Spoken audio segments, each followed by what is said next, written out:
안녕하십니까. 자유한국당 김명현 대변인입니다. 어제 문재인 대통령이 김오수 법무부 차관과 이성윤 검찰국장을 청와대로 불러 면담을 가졌습니다. 이들을 부른 주요 요지는 검찰개혁 박차 요구, 검찰, 감찰 기능 강화 지시였다고 합니다.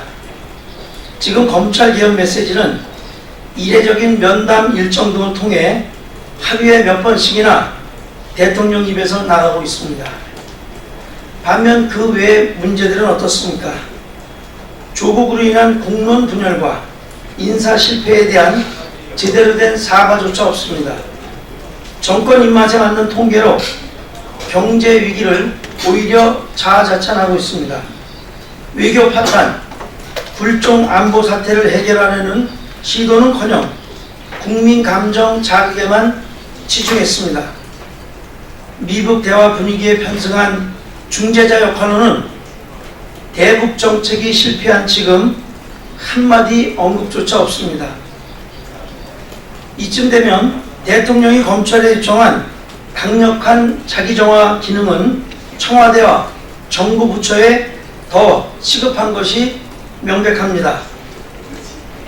더구나 권력의 영향력에 오염된 검찰개혁은 오히려 검찰의 중립성과 독립성을 해칠 가능성이 매우 높습니다. 코드로 정찰된 법무부의 감찰에 의해 검찰이 권력의 시녀로 전락하지 않을까 심히 우려스럽습니다. 검찰은, 국민은, 대한민국은 대통령의 권력 보존을 위해 존재하는 것이 아닙니다. 모든 권력기관은 국민을 위해서 존재한다는 대통령 자신의 말에 책임을 지기 바랍니다. 권력 최일선에 우뚝 선 문재인 대통령이 챙겨야 할 진정 시급한 현안은 검찰개혁이 아닌 국민임을 명심해야 할 것입니다. 나쁜 일자리로 국민을 속이는 통계청장, 양심이 있다면 스스로 그 거취를 표명하시기 바랍니다. 숫자는 거짓말을 하지 않는다. 통계 이론의 오래된 명언입니다. 하지만 이 상식이 통하지 않는 정부가 있습니다. 바로 문재인 정부입니다. 통계청은 어제 지난 9월 취업자가 1년 전인 2018년 9월에 비해 34만여 명 증가했다고 국민을 호도했습니다. 고용률도 61.5%로 23년 만에 최고라고까지 해석했습니다. 그러나 이 숫자는 새빨간 거짓말입니다. 월 27만원 받는 용돈벌이 단기 알바, 노인 일자리만 38만여 명이 늘었습니다. 내년에는 노인 일자리가 74만 개까지 늘어날 예정입니다. 모두 세금으로 만든 혈세 일자리이자 나쁜 일자리입니다. 정부는 내년에만 노인 일자리에 1조 2천억을 투입할 것이라고 합니다.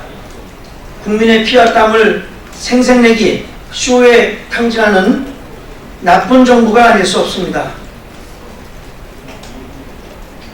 정부 입맛에 맞는 숫자가 아닌 감춰진 숫자를 보면 대한민국의 현실이 보입니다. 경제활동의 중심축이자 허리인 40대 취업자 수는 17만 9천 명, 30대는 13,000명이 줄었습니다. 나라 밖으로 눈을 돌리면 더 잘 보입니다. 국제통화기금은 바로 전날 올해 한국 경제 성장률 전망치를 당초 2.6%에서 2.0%로 하향 조정했습니다. 경제협력개발기구도 지난달 한국 경제성장률 전망치를 2.4%에서 2.1%로 낮췄습니다. 이것이 바로 객관적인 진실입니다. 이것이 거짓말을 하지 않는 숫자입니다. 작년 문 대통령이 지금의 통계청장으로 인사를 단행할 때 모두가 코드 인사를 우려했습니다. 최저임금 인상의 긍정적 효과 90% 취지의 코드 보고서로 청와대에 논도장을 받은 사람입니다. 그런 그가 가장 독립적이고 객관적이어야 할 통계청장이 되었으니 진짜 통계는 물 건너갔고 코드 통계만 남은 것입니다. 국가경제 통계는 현재의 상황을 객관적으로 보여주는 근거입니다. 국민은 통계의 숫자를 보고 움직입니다.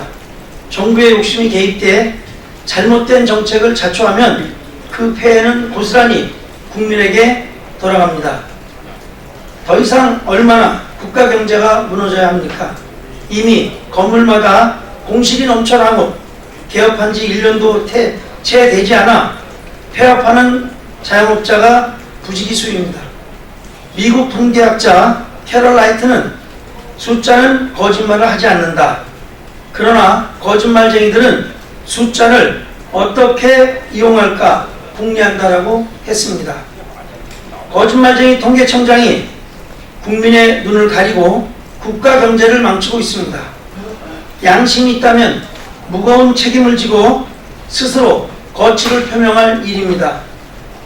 통계청장, 역사의 죄인이 되기 전에 하루빨리 결단하십시오. 대한민국의 경제가 경각에 달려 있습니다. 이상입니다.